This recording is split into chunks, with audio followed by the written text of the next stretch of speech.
My name is Morgan Purcell. I'm 31 years old, and 3 weeks ago, I buried my mother.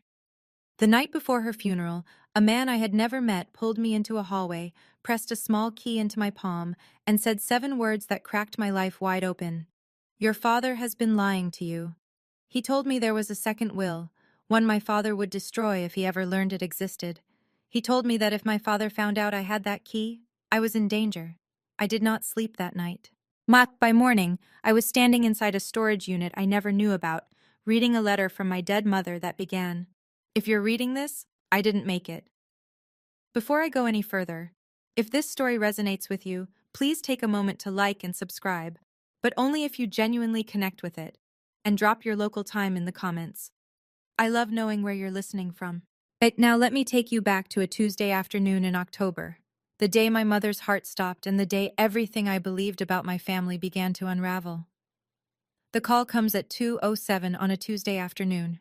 I'm charting vitals at the nurse's station when my phone buzzes and my father's name fills the screen. "Morgan, your mother collapsed. They're taking her to County General." I drive 20 minutes with both hands shaking on the wheel. I run the last red light on Elm. When I reach the ER entrance, a nurse I recognize, Patty, from the third floor, meets me with a face I have read 100 times on other families. My mother is already gone. Stroke. Massive. They say it was fast. They say she likely didn't feel much. I don't know who those words are supposed to comfort, because they don't comfort me.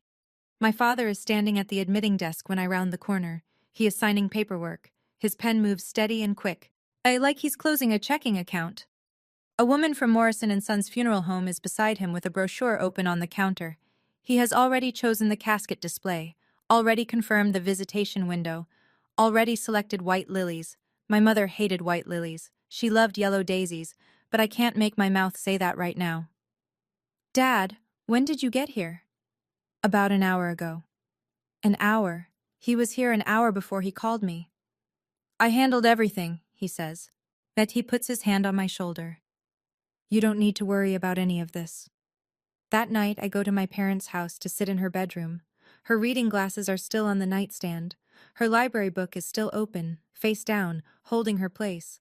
But her bedside drawer, the one she always kept locked, is empty, cleaned out. The little brass key she wore on a chain is gone. My mother has been dead for 6 hours, and her dresser is already bare. Wednesday morning, and I drive back to the house to help plan the service. The front door is unlocked. I hear music, soft jazz, the kind my mother never played, drifting from the kitchen. A woman I have never seen before is standing at my mother's stove, pouring coffee into my mother's favorite blue mug. She is wearing my mother's camel cashmere cardigan, the one with the patch pockets Mom sewed herself. "Morgan, this is Denise." My father steps out of the hallway. "She's a close friend. She's been helping me through this." Denise Harmon smiles at me the way you smile at someone's child. "I'm so sorry for your loss, sweetheart." I have never heard her name before, not once. I ask about Mom's home office, the little room off the den where she kept her files, her paperwork, her folder of important documents. My father waves his hand. "I cleaned all that up. Your mother kept so much clutter in there." The filing cabinet is empty. The desk drawers are bare. And even the corkboard above her desk, where she used to pin receipts and appointment cards, has been stripped clean. My father sits at the kitchen table and takes over the funeral arrangements. Music, speakers, guest list, flowers. When I ask if I can read the eulogy, he shakes his head. "I think it's better if I do it, Morgan. You'll get too emotional." Denise touches my arm. "Your dad knows best, sweetie."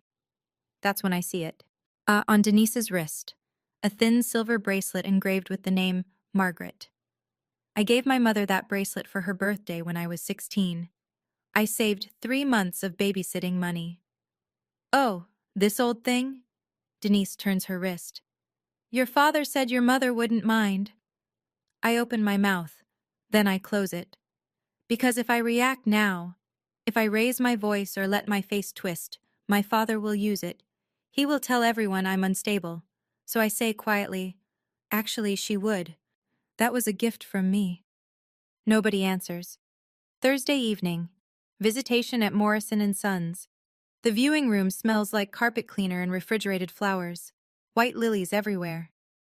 My father stands at the entrance in a charcoal suit, greeting every person who walks through the door. Handshake, hug, red-rimmed eyes. He holds the hand of every woman who offers it a beat too long, and they all say the same thing. "Oh, Jerry, you poor man." I stand 3 feet to his left. But most people glance at me, nod politely, then turn back to him. A few pat my arm. One woman says, "You must be the daughter," as if I need an introduction at my own mother's viewing. I hear my father lean toward Ed Brennan, a family friend from the old neighborhood, and lower his voice just enough that I catch every word. Margaret had been struggling, mentally. The last few years were hard on all of us. Ed shakes his head. I had no idea. Jerry. She made some unusual financial decisions toward the end. I tried to help, but she wouldn't listen. My skin goes cold. He is standing 10 feet from her open casket, and he is rewriting her story for an audience. Uncle Ray, my father's younger brother, finds me by the guest book. He puts his heavy hand on my shoulder. "Your dad's been carrying this family on his back, Morgan. Try to be strong for him." I nod because I don't trust my mouth. Later, alone, I stand in front of my mother's casket. Her hands are folded. Her nails are painted the soft pink she always wore. Her face looks calm, arranged, like someone else's idea of her. I lean close enough that no one behind me can hear. "What were you trying to tell me, Mom?" The lilies don't answer, but something in the hallway is about to. The parking lot is almost empty when I push through the side door of the funeral home. The air is sharp and October cold, and I just need 1 minute where nobody touches my shoulder and calls me sweetheart. A man is leaning against the brick wall near the dumpsters. Silver hair, tweed coat. He looks like a retired professor waiting for a bus that stopped running years ago. "Miss Purcell?" I stop. "Do I know you?" "No, but I knew your mother." He steps forward. His hands are steady, but his eyes are not. "My name is Harold Briggs. I was your mother's attorney." I need 5 minutes." Attorney. My mother didn't have an attorney. My father handled everything. Every contract, every policy, every account. He always said Mom didn't understand that stuff. Harold walks me to the far end of the lot, away from the building, away from the windows. "Your father has been lying to you your entire life." His voice is quiet and even, the way someone talks when they have rehearsed a sentence for months. "There is a second will, one he doesn't want found. And if he discovers that you know about it, you are in danger." He reaches into his coat pocket and presses a small key into my hand, a brass key with a plastic tag. A number is written on the tag in my mother's handwriting. "Your mother prepared for this, Morgan. She didn't trust that she would be alive to tell you herself." "Why should I believe you?" Harold opens a worn leather folder and removes a single photograph. My mother, seated at a desk, signing a document, smiling faintly. On her wrist, the silver bracelet with her name. "I made a promise to Margaret," he says. "I intend to keep it." He turns to leave, then stops. "Check the unit tonight. Your father filed his version of the will this morning." 9 p.m. The storage facility sits behind a Dairy Queen on Route 11, the kind of place where people keep lawnmowers and Christmas decorations. Fluorescent lights buzz over numbered roll-up doors. My hands are shaking so badly it takes me 3 tries to fit the key. The door rattles up. Inside, 3 cardboard boxes on a metal shelf. My mother's handwriting is on every label. Box 1. 12 leather-bound journals, numbered 1 through 12, spines cracked from use. Box 2. Manila folders, thick with paperwork. Bank statements, insurance documents, photocopies of the deed to the house. Box 3 holds a single large envelope, written across the front in blue ink. "For Morgan, open first." I sit on the cold concrete floor and tear the seal, 4 pages. But my mother's handwriting, small, precise, unwavering. The first line: "My dearest girl, if you're reading this, it means I didn't make it. Your father is not who you think he is." The letter is organized the way Mom organized everything. Numbered points, dates, references to documents in the second box. She writes that my father took control of every bank account within the first 3 years of their marriage. That he moved $180,000 she inherited from my grandmother into a joint account, and then transferred it piece by piece to an account in his name alone. that he changed the beneficiary on her life insurance policy from me to himself 4 years ago, without her signature. And she writes, "He told me if I ever said a word, he would make sure you believed I was crazy. I was too afraid to leave, but I was not too afraid to prepare." At the bottom of the letter, one more line. "He took my money. He took my voice. Don't let him take yours." I close the envelope. I open box 2. And I start counting. The documents tell a story my father never wanted told. He filed his version of my mother's will with the county probate court at 9:14 this morning, 12 hours after her viewing, before the flowers on her casket had wilted. In his version, everything goes to him. The house, the joint savings, the life insurance. I receive a trust of $25,000, administered by Gerald Purcell. But in the second box, paper clipped to a sheet of my mother's notes, is another will. And dated 6 months after his, notarized by an independent notary public. 2 witnesses, clear language. The house goes to me, the savings go to me. And a separate life insurance policy I never knew existed, $200,000, with me as sole beneficiary, is referenced by policy number. My mother also left a handwritten note clipped to the will. Under state law, the later dated valid will supersedes all prior versions, Harold will explain. I understand now. If I do nothing, if I stay quiet, stay the good daughter, let my father handle everything, the court will accept his filing. The house, the accounts, everything my mother built, and everything that was stolen from her, lands in his hands legally. And the journals, the statements, the letter, all of it becomes meaningless paper in a storage unit no one will ever open again. I call Harold at 11 p.m. What do I do? We file tomorrow, and we need a forensic accountant. But Morgan, you cannot let your father know. Not yet. When I hang up, my phone buzzes. My father. Where have you been? It's late. I keep my voice flat. I went for a drive. I needed air. 3 seconds of silence, then. Okay, don't forget. The will reading is Thursday. 3 days. I have 3 days to keep my father from learning that the woman he thought he had silenced just spoke from the grave. I don't sleep. As I carry the boxes to my apartment and sit cross-legged on the living room floor under a single lamp and open journal number 1. My mother started writing when I was 6 years old. The first entry is dated March 14th. She describes my father asking her to transfer Grandma's inheritance, $180,000, into their joint account. For the family, he said, so I can manage it properly. Within 4 months, she notes, the balance dropped by half. She asked where the money went, and he told her she wouldn't understand. Journal 2. I'm 8. She writes about my birthday party, the one I remember being canceled because Mom was sick, except she wasn't sick. Gerald called the venue and canceled it this morning. He told Morgan I had a migraine. I was in the kitchen making her cake when he walked in and said, I told her you're not feeling well. I asked him why. He said, because I decided we're not spending that money. Morgan came home from school and wouldn't look at me. I remember that day. I remember thinking my mother forgot. I remember my father sitting on the edge of my bed that night saying, Mom's just tired, sweetheart. She tries her best. He used me. He used a child to build a wall between my mother and me. And I carried the bricks for him for 25 years without knowing it. Journal 3. I'm 11. And Mom tries to open her own checking account. Gerald finds the statement in the mail, and that night she writes, he told the Hendersons at dinner that I've been acting strange. I'm worried about her, he said. They looked at me like I was broken. She was documenting. Every entry dated, every claim cross-referenced. My mother wasn't fragile. She was building a record. Tuesday night. I spread the financial documents across my kitchen table like autopsy photographs. As my mother highlighted every anomaly in yellow, sticky notes in her handwriting flagged the worst ones. She was methodical. She was patient. She was furious in the quietest possible way. The bank statements span 15 years. The transfers follow a pattern.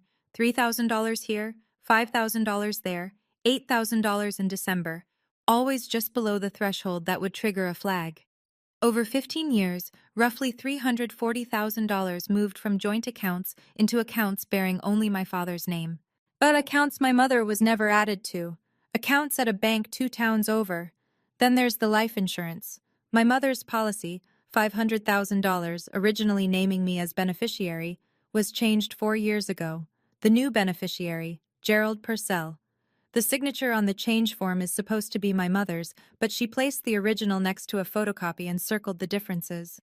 The slant is wrong. The G in Morgan doesn't loop the way hers does. She couldn't prove it alone, but she knew. And she prepared a countermove I'm only now understanding.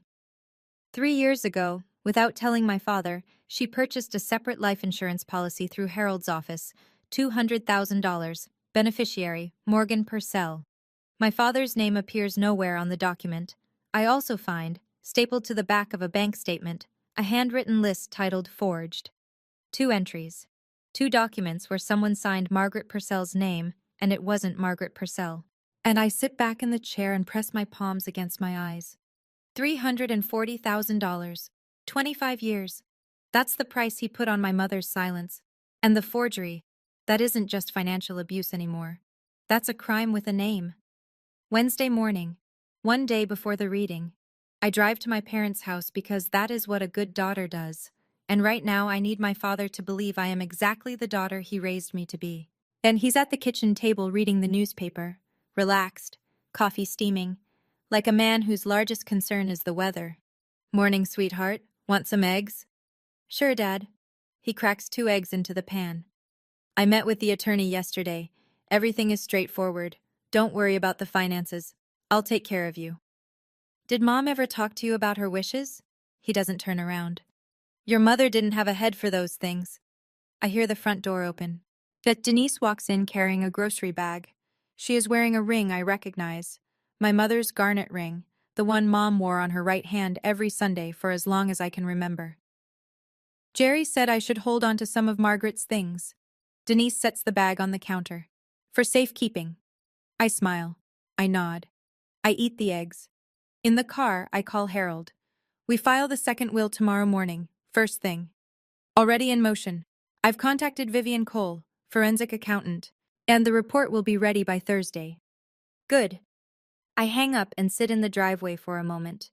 Through the kitchen window, I can see my father laughing at something Denise said. He looks comfortable. He looks certain. When I pull out, he is standing at the window watching my car. His face is not grieving. It is calculating. That was the last lie I ever told him. Sure, Dad. Spoken over a plate of eggs in my dead mother's kitchen while her ring sat on another woman's finger. As sitting in that car outside my mother's house, I genuinely asked myself, am I overreacting? Is this just a clumsy, grief-stricken man who doesn't know how to handle a funeral? Or is this really the person who stole my mother's entire life while she was still living it? If you found that letter, those journals, those bank statements, would you trust them immediately? Or would you doubt yourself the way I did sitting in that driveway watching him laugh through the window? Tell me in the comments. I really want to know. Wednesday morning, 8:45. Harold Briggs meets me at the county courthouse before the clerk's window is even open. He's carrying a leather briefcase older than I am and wearing the same tweed coat. He looks like he hasn't slept much either, but his hands are steady and his voice is clear. We file now, he says, before your father's attorney can push the first will through processing. I watch the clerk stamp the document. As I watch her log this case number.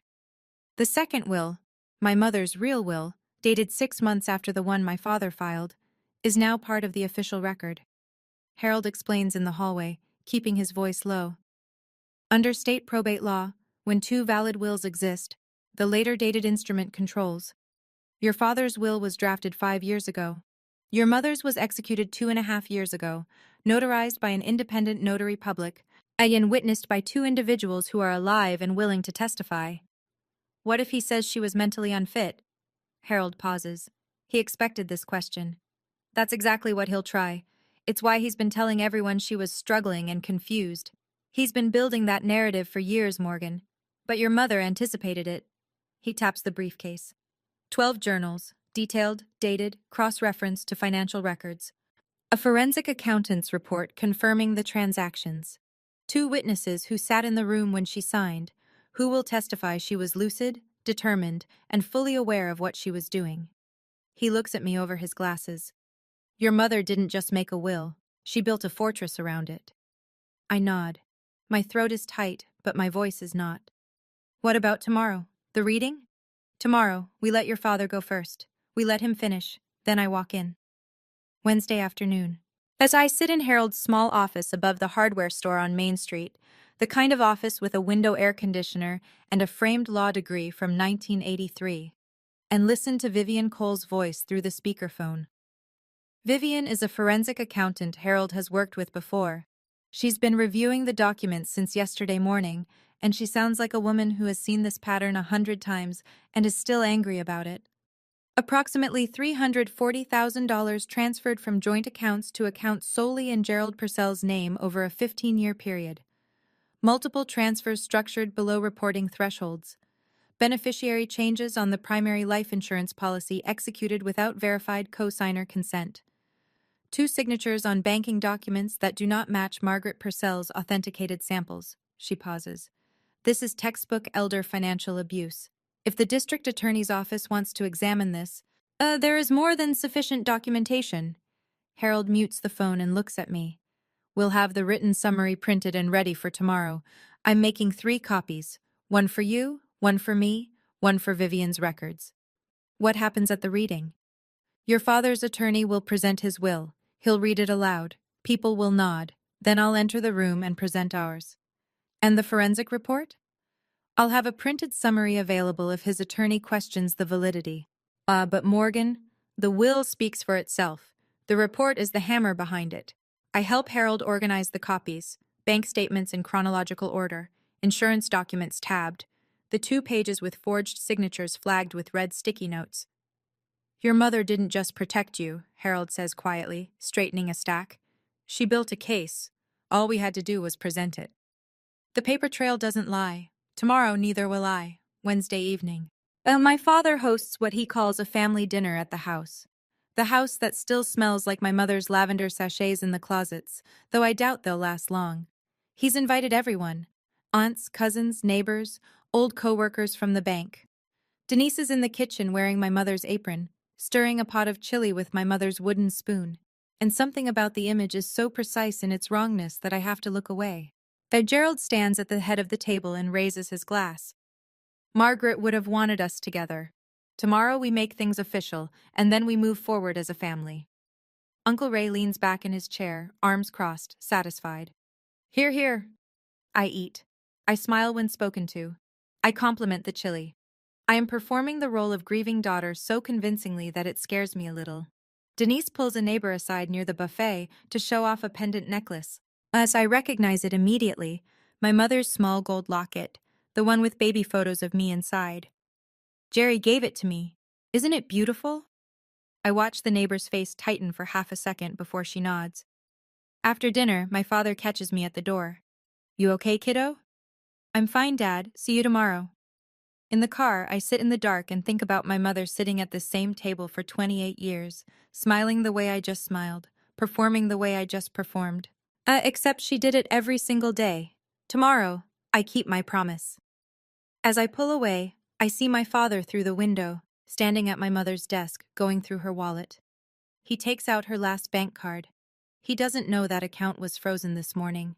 In 12 hours, every person at that dinner table will know who Gerald Purcell really is. Thursday morning, 10 o'clock, Morrison and Sons Funeral Home, Conference Room B. But my father has arranged 30 chairs in neat rows facing a small podium. 30 chairs, for a will reading. Normally this is a private affair. Immediate family, maybe a close friend. But Gerald Purcell has turned this into a public event. I scan the room as people file in. Aunts and uncles, cousins I see twice a year, neighbors from Maple Drive, Ed Brennan from the old neighborhood, Bob Hensley, my father's golf partner of 20 years, 2 women from my mother's garden club. A man I recognized from the bank where my father worked before retirement. 30 witnesses. My father wants an audience. He stands near the front in a pressed navy suit, shaking hands, accepting condolences with practiced humility. Denise sits in the front row, legs crossed, in a new black dress, not my mother's clothes today at least. Uncle Ray takes the seat beside Denise, arms folded, jaw set, the enforcer. At the podium, a man I haven't met arranges papers inside a leather folder. Terence Holt, my father's attorney. Mid-50s, Good suit, the kind of confidence that comes from never being questioned in a room like this. I sit in the third row, quiet, hands in my lap. I look exactly like what my father expects me to be. The emotional daughter who will nod along and sign whatever is placed in front of her. My phone is in my pocket. I send one text under the edge of my purse. I'm here, third row. Harold's reply comes in 4 seconds. I'm in the parking lot. Won't wait for my signal. The room fills. The door closes. Terrence Holt clears his throat, and the performance begins. Terrence Holt reads with the smooth authority of a man who has done this 100 times. He holds the document at chest height and speaks in measured paragraphs, as if he's narrating something noble. The last will and testament of Margaret Ann Purcell, dated March 12, 2021, 5 years ago. When my mother was still smiling in photographs, and my father was still telling everyone what a devoted husband he was.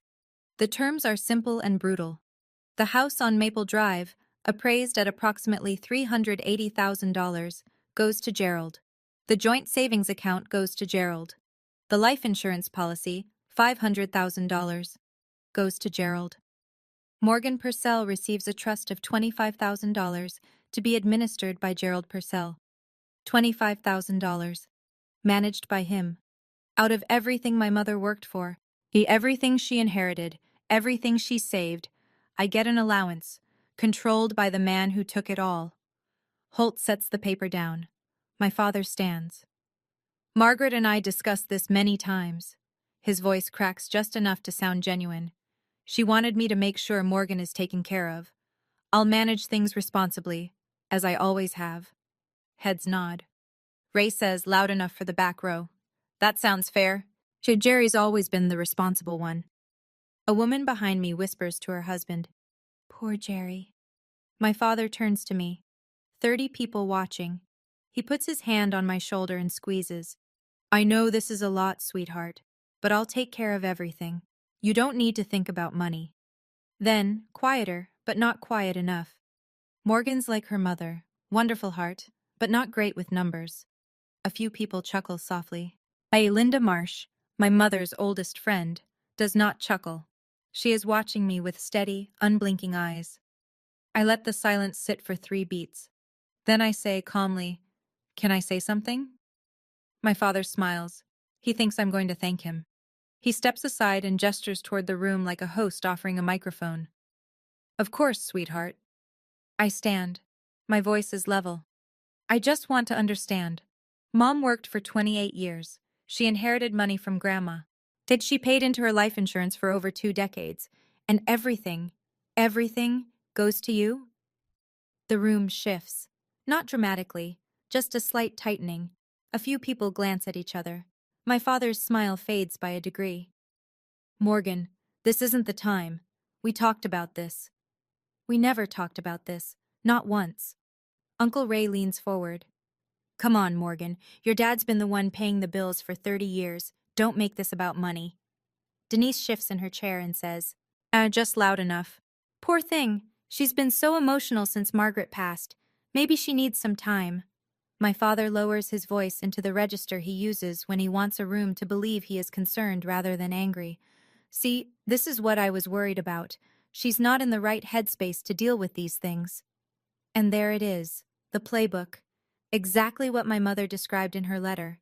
Step 1, dismiss. Step 2, diagnose. Step 3, control.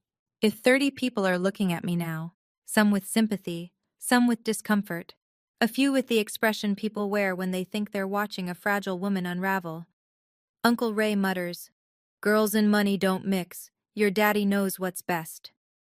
I look down at my phone. One new message from Harold. I'm at the door.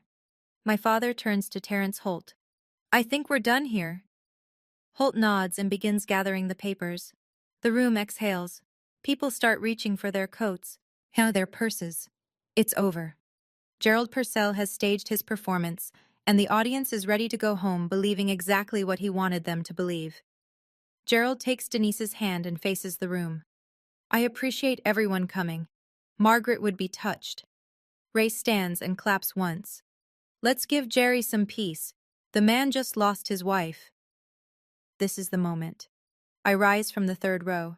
My hands are trembling slightly, but my voice is not. Actually, we're not done. Every head turns. Gerald's jaw tightens. Morgan, sit down. I'd like to introduce someone.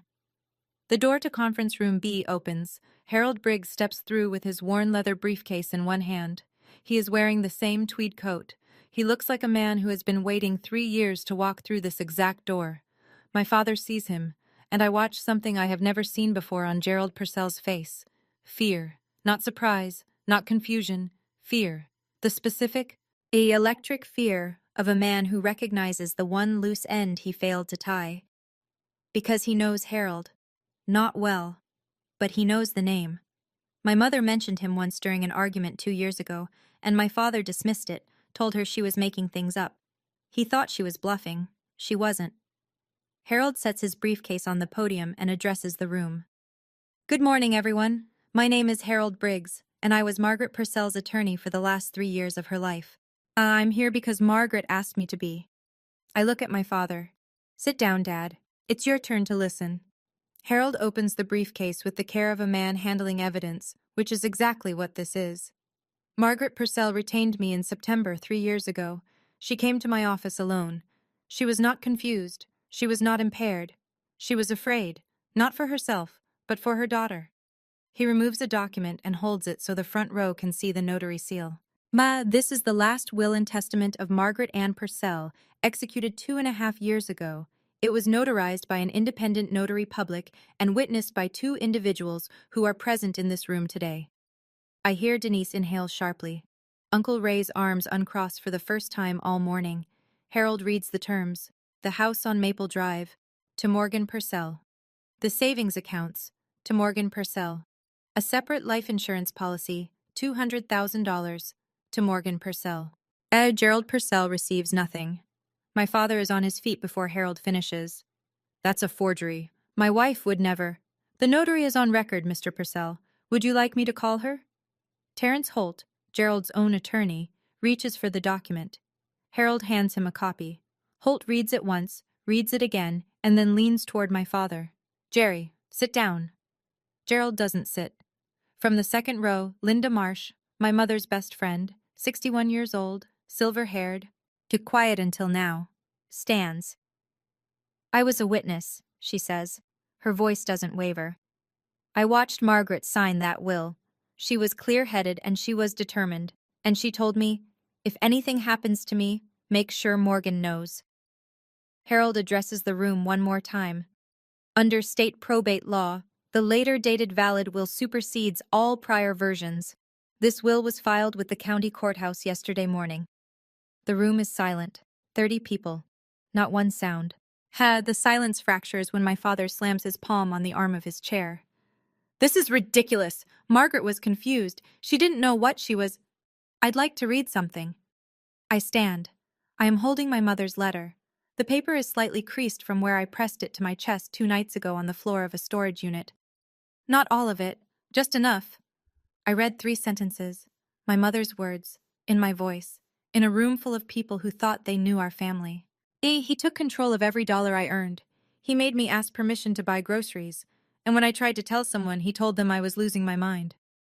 Doris Reed, the woman who has lived next door to my parents for 40 years, who brought casseroles every Christmas, who waved to my mother across the fence every morning, puts her hand over her mouth. Ed Brennan stares at the floor. 2 women from the garden club turn to each other with wide eyes. She was sick, my father says. Bet his voice has climbed half an octave. She didn't know what she was writing. I do not raise my voice. She dated every entry. She cross-referenced bank statements. She kept receipts for 12 years, Dad. Uncle Ray pushes up from his chair. This is a setup. You're trying to steal from your own father. Sit down, Ray. Linda Marsh, voice like a door closing. For once in your life, sit down and listen. Ray sits. The room is rearranging itself. Yet I can feel it.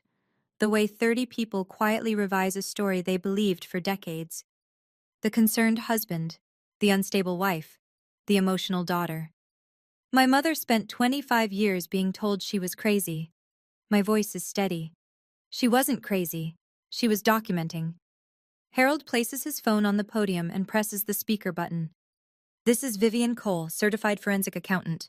Well, I was retained to examine the financial records of Margaret and Gerald Purcell. Vivian's voice fills the room. Professional, precise, unhurried. The voice of someone who testifies in courtrooms and doesn't flinch. My analysis covers a 15-year period. Approximately $340,000 was transferred from joint accounts into accounts held solely by Gerald Purcell. The transfers were structured in amounts designed to avoid automated detection. While beneficiary changes on the primary life insurance policy were executed without verified cosigner consent. Additionally, 2 signatures on banking documents do not match Margaret Purcell's authenticated handwriting samples. She pauses. The pattern is consistent with elder financial abuse as defined under state statute. Harold lifts a printed summary from his briefcase and walks it directly to Terrence Holt. Holt takes the pages. He reads the first paragraph, turns to the second, and then sets the document face down on his lap. He leans toward Gerald. I cannot hear what he says, but I see my father's face drain of color. Gerald turns to the room. This is lies. All of it. Every word. Nobody responds. Bob Hensley, my father's golf partner of 20 years, stands up slowly, picks up his jacket from the back of his chair, and walks out of the room without a word.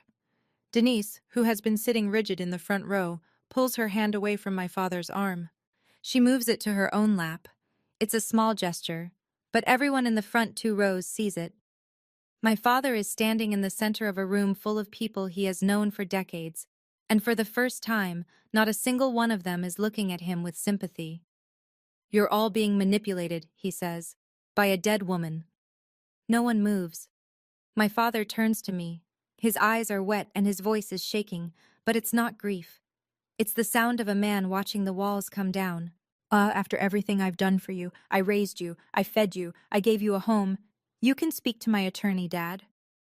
You're making a mistake, Morgan. You'll regret this. Mom made a decision. I'm honoring it. Harold steps forward and addresses the room one final time. The second will has been filed with the county court and is now part of the official probate record. Additionally, the financial evidence documented by Mrs. Purcell and confirmed by forensic analysis will be forwarded to the county district attorney's office for review, District Attorney. The 2 words land in the room like a dropped glass. Doris Reed turns to her husband. 2 cousins in the back row stand and move toward the door. Uncle Ray hasn't said a word in 5 minutes. Gerald looks around the room. He turns a full circle, searching for an ally. Someone who will tell him this is wrong, someone who will take his side. His eyes pass over Ed Brennan, who looks away.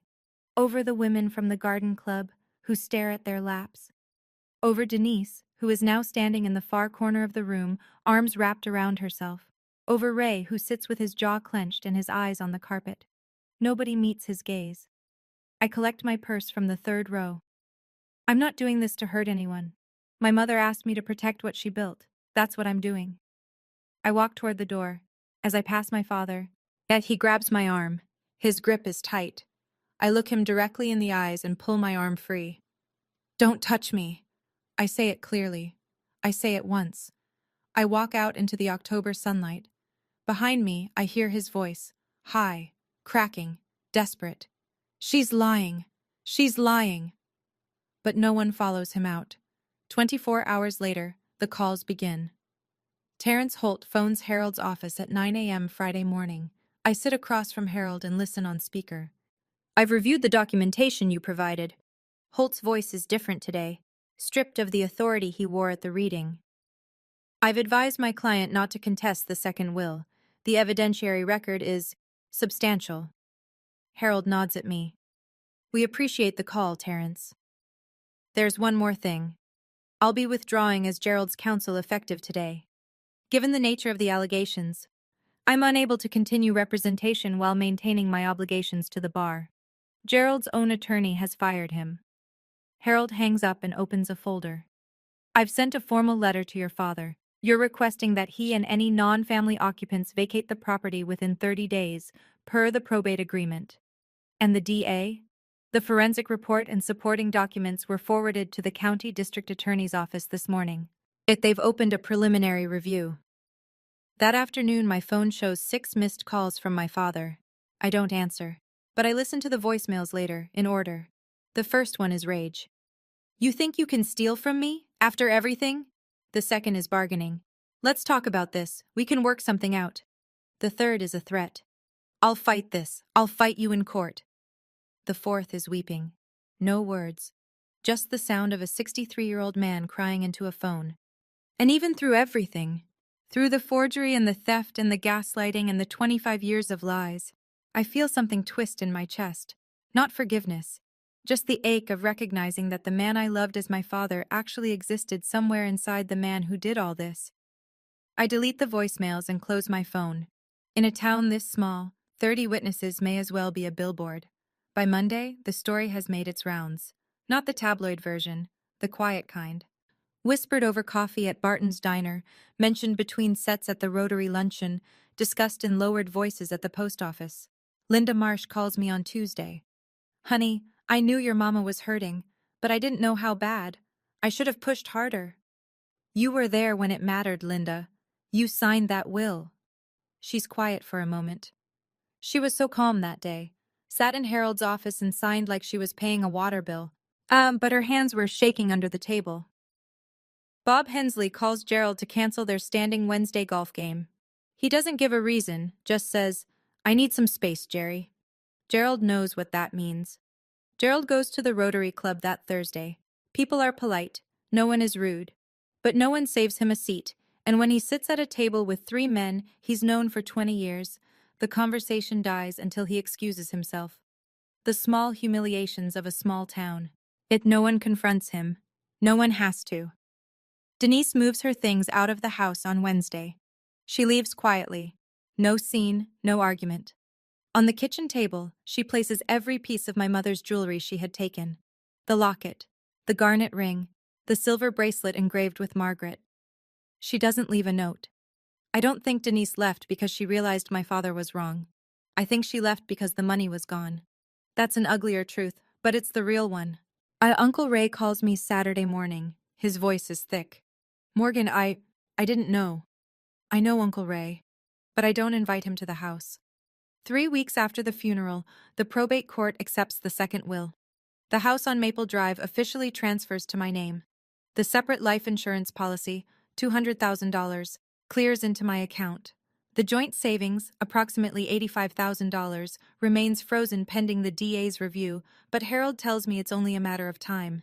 Gerald does not challenge the will. Terrence Holt, in his final communication, confirms. My former client has elected not to contest. He doesn't explain why, but I know. Challenging the will would make the forensic report a public court record. Every highlighted bank statement, every forged signature, every journal entry, entered into evidence for anyone to read. Gerald may be many things, but he's not stupid. He leaves town on a Tuesday, but moves in with an old college roommate 2 states away. No forwarding address, no goodbye. The DA's office continues its review. Harold says, it may take months, but the evidence is solid. Even if they don't prosecute, the record exists. I change the locks on a Thursday. A locksmith named Jerry does the work in 40 minutes and says, nice house, moving in? I grew up here. That evening, I walk through every room.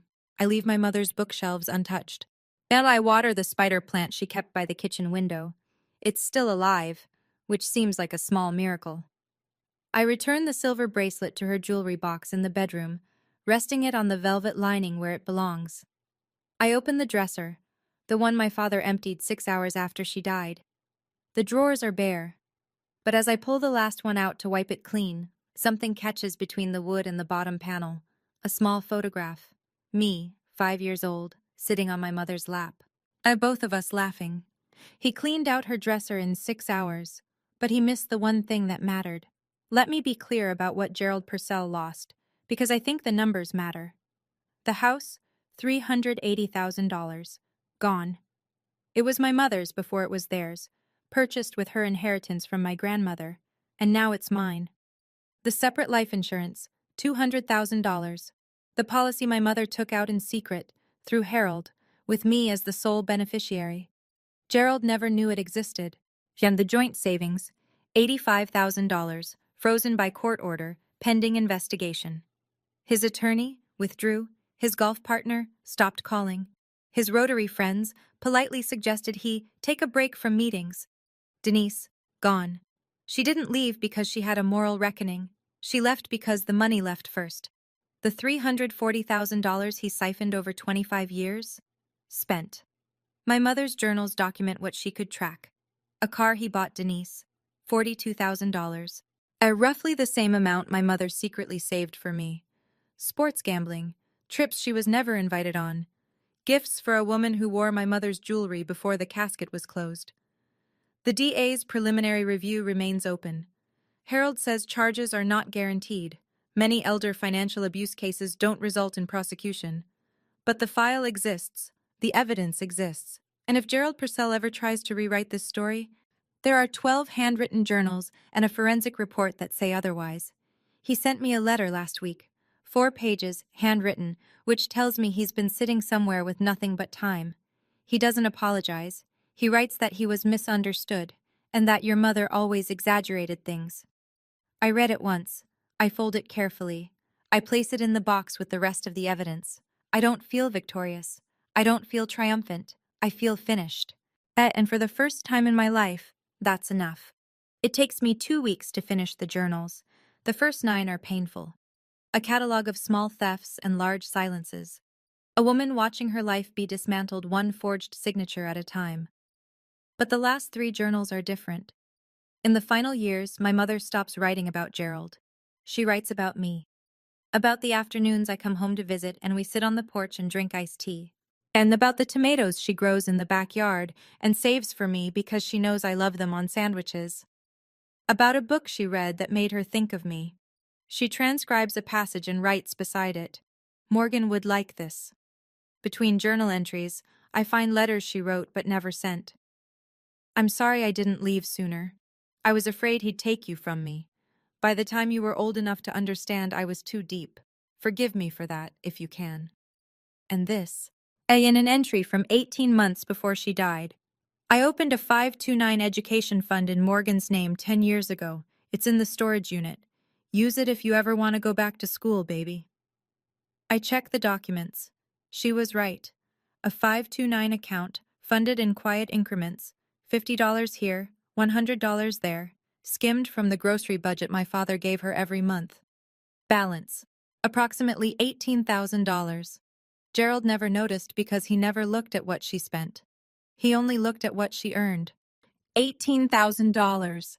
Built $50 at a time over a decade, from a woman who had to ask permission to buy groceries. I sit on her bed holding the last journal and I cry for the first time since she died. Not because I'm sad, because I finally understand the size of her love, measured not in what she said, but in what she hid for me. "I can't give her the world," she wrote, "but I can make sure he doesn't take it from her." I send my father one email. It is 6 sentences long. I won't be in contact for the foreseeable future. If you need to communicate regarding legal or financial matters, please direct all correspondence through Harold Briggs. I wish you no harm, but I will not pretend. You may reach Harold at the number below. He replies the same day. His email is long, 9 paragraphs of justification, minimization, and revision. But he writes that my mother always had a flair for drama. He writes that any financial decisions were made for the good of the family. He does not use the word sorry. I read it once. I do not reply. I meet Uncle Ray at the coffee shop on Main Street the following Saturday. He looks smaller than I remember. He orders black coffee and stares at it.